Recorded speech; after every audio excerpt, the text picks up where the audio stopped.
Welcome to the Valley Girls, the weekly podcast where we explore everything there is to see, do, try, eat, and experience in New York's Hudson Valley by talking to the makers, the doers, the growers, the creators, and all the unique voices of the Hudson Valley.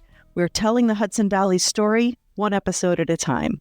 I'm Jenny Leifer, a lifelong Hudson Valley resident. When I'm not co-hosting Valley Girls, you'll find me talking all about health and wellness, finding the best gluten-free eats in the Hudson Valley, and giving back to the community through volunteerism and service. And I'm Jennifer Santiago, a Hudson Valley native who has spent the past 20 years living in Texas. I'm currently splitting my time between Texas and the Hudson Valley as I'm in the process of moving back, and I'm so excited to explore and rediscover everything I love about the region, including hiking, history, and the local arts scene. Today's episode is packed with good stuff. Maybe you've heard the phrase, it's like trying to herd cats, but have you ever tried to get a chipmunk into a clawfoot bathtub? We'll talk to a local artist who has. Also, I'm planning some travel and I need your input, so stay tuned to help me out.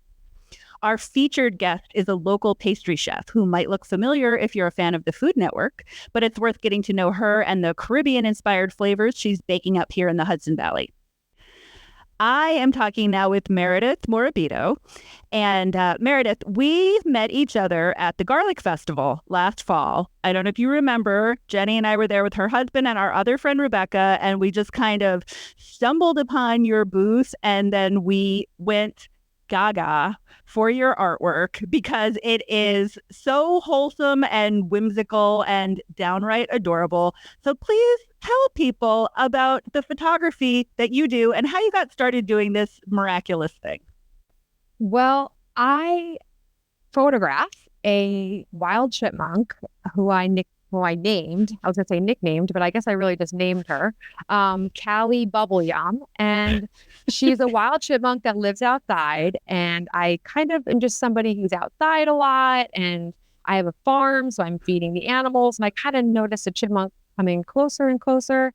And then I was like, let me see if I can feed her from my hand. Let me see, I just kind of escalated. Let me build her a tiny little set. And then, because I love little things, I love animals, I was like, let me just try this. And it kind of started with this like really simple, I think it was like a picnic table or something.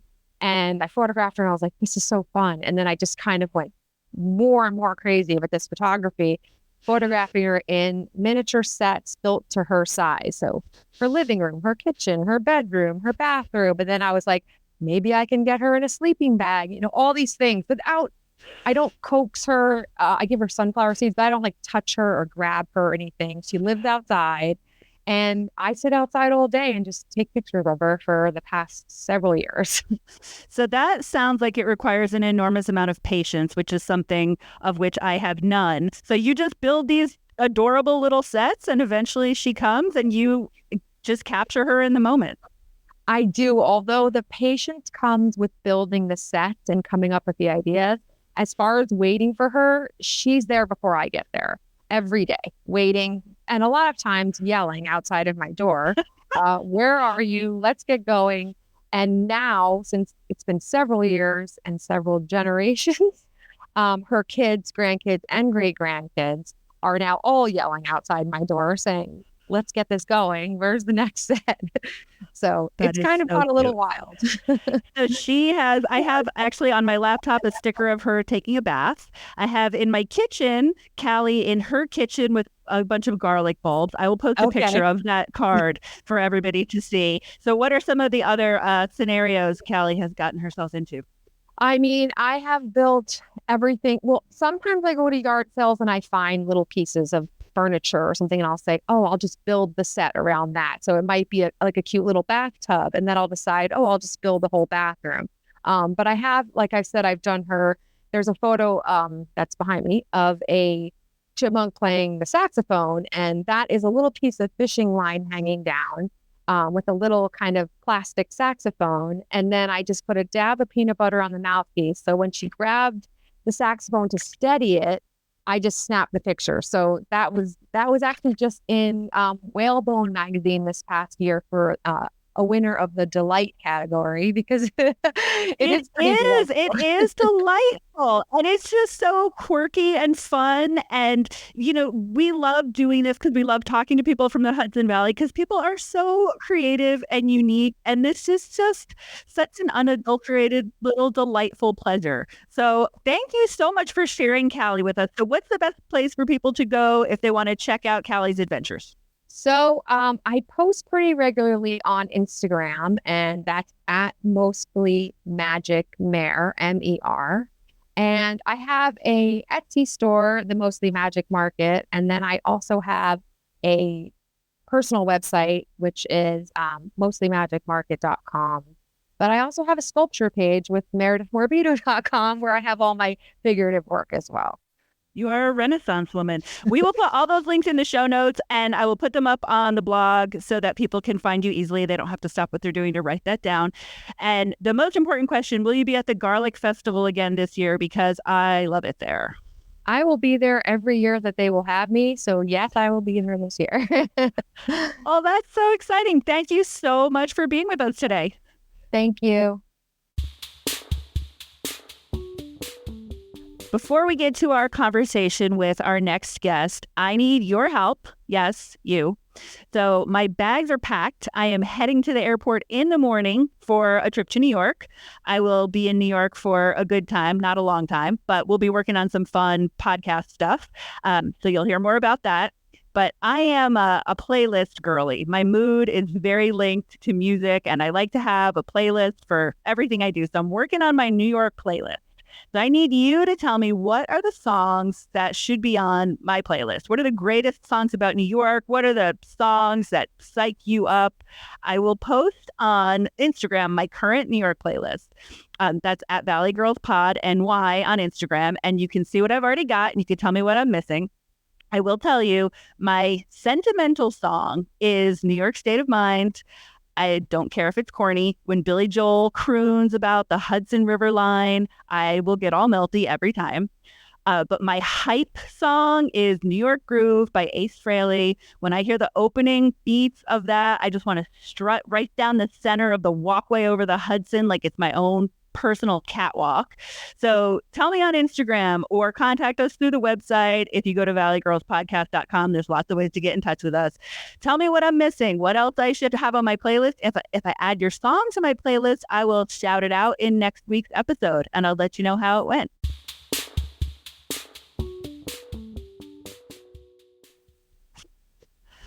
I am so excited to introduce our featured guest today. You may recognize her from the Summer Baking Championship on Food Network last summer in 2023. She is a hometown girl here in Kingston who got her start baking at Ulster Bosse's and then went to Johnson & Wales and did a 4-year degree program in baking and pastry. And she owns her own baking business right here in Kingston. I would love to introduce you to Anrika Martin. Hi. So when you were on the baking championship show, obviously I would have been rooting for you anyway because you're the hometown girl. But I told you this when we first talked, you were like a ray of sunshine. And in your very first confessional interview, you were like, I am just so excited. And you were so genuine and sunny. And I watch a lot of baking competition shows. And everybody always starts out all, smiles and sweetness, but you see some people start to crack under the pressure. Yeah. And you obviously it was stressful and you had a stressful time, but you never stopped just being so happy and excited to be there. And I just loved your attitude and your sincerity. And I could just tell that you do what you love and you love what you do. And so I will not reveal how long you were on the show in case anybody's just finding out about it and they want to go back and watch the season, which is a lot of fun. But I will say you had lots of good camera time and it was a lot of fun watching you. Agreed. Definitely everybody check it out. It was amazing. We are so excited to have you here, Anrika. So it is Women's History Month. We celebrate women-owned businesses year-round, and it is also Pi Day, 314, if you're a math nerd like me, and we never want to miss a pun. So, of course, we wanted to talk to a baker in honor of Pi Day. Anrika, could you tell us a little bit more about how you turned your culinary background into your own business? Oh yeah, of course. Culinary just been something that I always wanted to do since high school. So to be honest, I never had any other goal. I knew what my decision was. Like I said, I started in the Ulster County BOCES. The first day I walked in on a tour and they had like pictures of cakes on the walls of that the students did. And I was just so amazed on when I saw that, and I knew I wanted to do that from that point.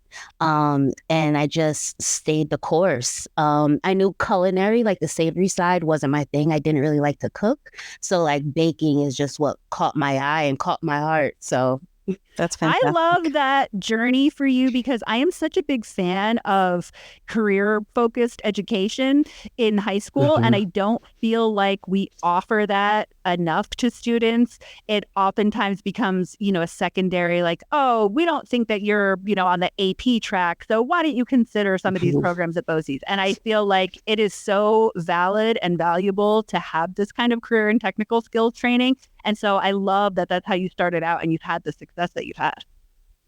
For sure. Yeah, I think learning a trade is definitely, a good direction to go in, learning a solid trade for sure. Yeah. And I think that Ulster BOCES has done a really great job with that, in the community. I think that, Jen, when you and I were in high school, it was like, it was exactly what you're saying, right? It's like, it was sort of an alternative to a 4-year school if you didn't seem like that was going to be your thing. I think that, with my twins graduating Kingston High School just a couple of years ago, I saw how much more the guidance counselors and other people at the high school were trying to integrate that more with high school students. So I think it is a really great thing, the amount of recognition that BOCES and trade schools have had. But I agree, probably not as much, right? There's always that like, oh, where is your son or daughter going to college? It's like, how about what are they doing after high school, right? I mean, that would be a better question. But yeah, I do think that Ulster BOCES has some incredible programs. My daughter, who's interested in health, she was looking into the New Visions program at Ulster. They just have so many great things. So yeah, no, it's nice to hear that that's where you got your start. That's very cool. Yeah. And I love that when you walked in there, you just kind of felt like, oh, yeah, this is home. So it sounds like baking is really in your blood. Like you never really had a choice. This is what you were going to do. And one of the things that I loved so much about watching you on the show is that you had a very definite point of view. You had a really clear set of flavor profiles that I feel like I could have picked your dessert out of a lineup without knowing who made what one, because you have such a distinctive style. So will you talk to us a little bit about your background and your influences? Yeah, what's crazy? Like, I didn't realize how influenced my life was with baking until like I was an adult. I found out like my great grandmother was a serious like baker on my grandfather's side. So, I feel like that's definitely what's in me from her for sure. And then even growing up, there was a show on PBS. I don't know if you guys are familiar with it. It's called Zoom. It goes, come on in Zoom, come on in Zoom.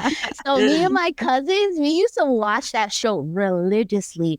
And anytime they had a food segment, we would always try to remake that, So like even little things like that, it definitely influenced me now. And of course, my Caribbean culture. They cook all the time. Flavors is a huge thing in all our food. So yeah, that's definitely instilled within me to this day. Yeah, I was just rewatching one of the very first thing you made was the donut challenge, and you got pineapple, which I felt like that was destined. Because you had pineapple, you started putting ginger in there. Yeah. So yeah, what do you have? Now, do you have a signature cake that you are sort of known for in your business? I don't know if I have like a signature cake. I feel like during the holiday times, like Christmas, I'm definitely known for the Jamaican rum cakes. Yeah. Like in the area, everybody's coming to me for Jamaican rum cakes during the Christmas time and all that stuff. And, throughout the year too. But during Christmas, that's like the height of it. They call it Christmas cake. So everybody's always trying to get that. So definitely known for that. I just got some really good cookies. I'm known for that too. And my cake jars. People love my cake jars. Oh, yes. The cake jars. You started out as one and only cakes, and then you're like, actually, I do lots of stuff, not just cakes. So now you are the sweet spot. So what are some of your other things besides the cake jars? Tell us more about cookies. Really, we want to know more about cookies. Always. So I have a known cookie. It's called a Take Me Back cookie, and it's a triple chocolate cookie. So it's milk chocolate, dark chocolate, and semi-sweet, along with M&Ms. And this cookie is supposed to take you back to your childhood when you eat it. So that's why it's called the Take Me Back. You're taking me back to the years of being a kid and eating a cookie. And I just came out with another cookie called the Brown Sugar, which is a brown buttered sugar cookie. So it has that nuttiness of brown butter. It's very, very good. That's something that's amazing. That is incredible. So when you are not running a business or baking delicious treats, what do you like to do? What are some of your Hudson Valley greatest hits, things that you like to do around the Hudson Valley? Well, I ain't gonna lie. The best spot in the Hudson Valley is my home. I love to sit on my couch in my bed. So, We feel that. no. But when I'm not baking, I've been hanging out a lot at the Juice Bar that's in Kingston, Broadway Arts, Kingston Broadway Arts. The Juice Bars are just a nice chill spot if you want to come and do work or just mingle. Have a nice smoothie, a light snack, or light lunch. So if you're not eating your own delicious baked goods, where do you like to go for a sweet treat? So my first spot is always Dyson's. Dyson's been around forever. So I love their cherry and cheese Danish. Also love Kingston Bread Bar. They're just really good. Their laminated doughs is really nice. But even for just local people, Mackenzie, my homegirl Mackenzie, who owns Kenzie's Cakery, she's good too. So definitely have a few spots where I don't feel like baking, I'm a go-to. Yeah, Kenzie actually, last thing I was doing a few years ago. Oh, you know Mackenzie? I know Mackenzie.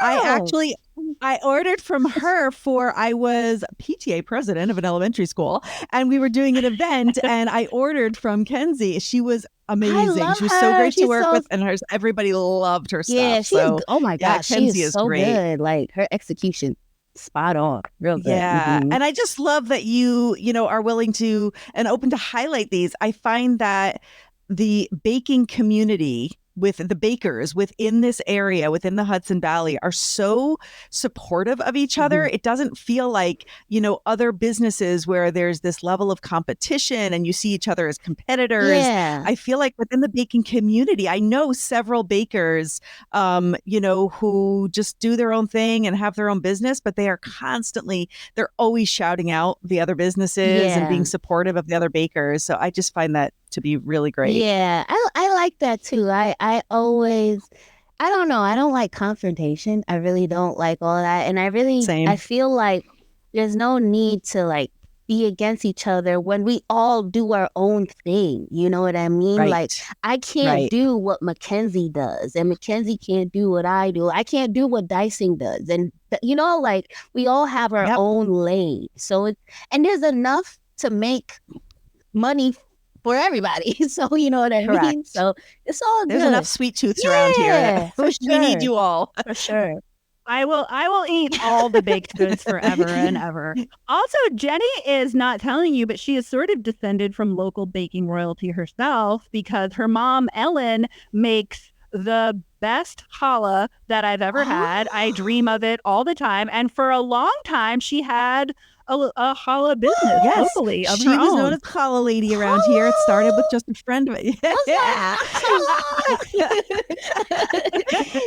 Right. It started as just like baking for friends. And then a friend of hers, a very dear friend of hers said, if you're going to keep dropping these off every Friday, I'm going to have to start leaving you an envelope. And she left her an envelope that said challah lady. And then she started talking about it. And next thing you knew, she was like, baking. And she used to bake all week long and then deliver every Friday. Wow. So she would like drive all around Ulster County and beyond delivering these challahs. And then it sort of branched out and she still does, lots of different breads. that's I'm more awesome. of the like dessert treat, especially gluten-free baker. And my mom's more the bread baker. Got it. But she is a phenomenal bread baker. The only reason she slowed down with any of that is because my sister and I went ahead and had kids and she needed to watch the grandkids. So, we needed grandma to be grandma. So she would take all the grandkids while we were working. But she still bakes. She does all of the, if there's like local bar and bat mitzvahs and weddings, and she'll do a lot of that. But that's cool.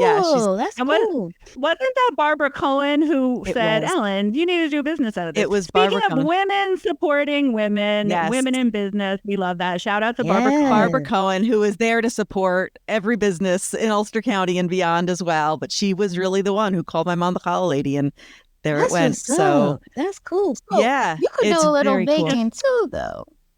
A little bit. I'm not, going to compete on your level. I'm not, Food Network's not ringing me in my phone anytime you never soon. Know. But you never know. But you asked me. I always say that my baking tastes good, but it looks rustic. So I will not be showing my baked goods on TV. It's okay. See, but you've got the photography knack. She can photograph food like nobody's business. Ooh, so okay. yeah. Yep. So Bentley Potter is a friend of ours who's a local photographer, and he's coming up on an episode in a few weeks. And he does a lot of landscape photography, he does drone photography, but he just recently posted a bunch of food photography that he did for a project a while back. And so I'm hoping when he comes on, he can give us some food photography tips. Yeah, I'll be listening to that one because I need some pointers. Do you photograph your own baked goods, or do you have somebody do that? I do everything. I'm the marketer. Amazing. Everything. Which I'm trying to like branch out more and have people help me. But yeah, I have a little photo booth that I take pictures with my cakes and stuff. One woman show. Amazing. You are just incredible. we know how that goes. You do a little bit of everything and you learn as you go along. Exactly. That's right. Good. One of the questions that I had, and then I know we have some more for you, is do you ever get any requests for any specialty things, like specialty cakes, cookies, do you deal with any like food allergies, preferences, like what kind of stuff? She wants to know if you make gluten-free cookies, because she is gluten-free and she wants your cookies bad. This is what I'm trying to get at. Absolutely. Thank you. Yes. Yeah. My husband's mom, is gluten-free. And I think that's what definitely made me go into the route of more gluten-free products, because she wants to enjoy my desserts too. So like right now I have a vegan gluten-free mixed berry bar. But I do make a lot of gluten-free products, a lot of non-dairy products. I have like a baby cousin that's non-dairy, so I make all his cakes non-dairy. So I do a lot of alterations. That's great. With I know, allergies. and yes, selfishly myself, I want some gluten-free goods. But I know in general, there's just such a call for it now, right? Like there's so many people who are, and it's such a more recognized thing. So it's really nice to see businesses, bakers, kind of embracing that. I know it's hard with cross-contamination and all of that, but being able, to be open to branching out to that. I myself, love, even in my, my intro here, it's all about finding the best gluten-free eats in the Hudson Valley. That's my thing. Shoot, you should have saw me last weekend. I had a gluten-free quiche. Oh, I would love that. All right, we're going to have to talk offline here. It's very cool to hear that you're doing that. That's really great. Yeah. That's awesome. Well, like Jenny said in the intro, so we love to celebrate other women-owned businesses because this is us. We are all in on this business. And so we love other female business owners. You are also a Black woman in business, which is fantastic. And we're just coming off of Black History Month too. So I wanted to ask you one thing about your time on the Food Network show. You were so lucky because she's not always a judge, but you had Carla Hall as one of the judges on your season. And I am a giant Carla Hall fangirl since she was on Top Chef. I have her book. I've watched all her shows. And she has a new show now. She has a 4-part show. And her first episode, she looked at the history of ice cream. And she went all around the world and she tried ice cream in different places. This very unique ice cream in Turkey that's chewy. It was great. And she talks a lot about her influences growing up and having ice cream with her grandma and the memories it brought back. But one of the things that she talks about is Augustus Jackson, who was a formerly enslaved person who worked at the White House. And then he moved to the Philadelphia area and he completely improved the process of making ice cream.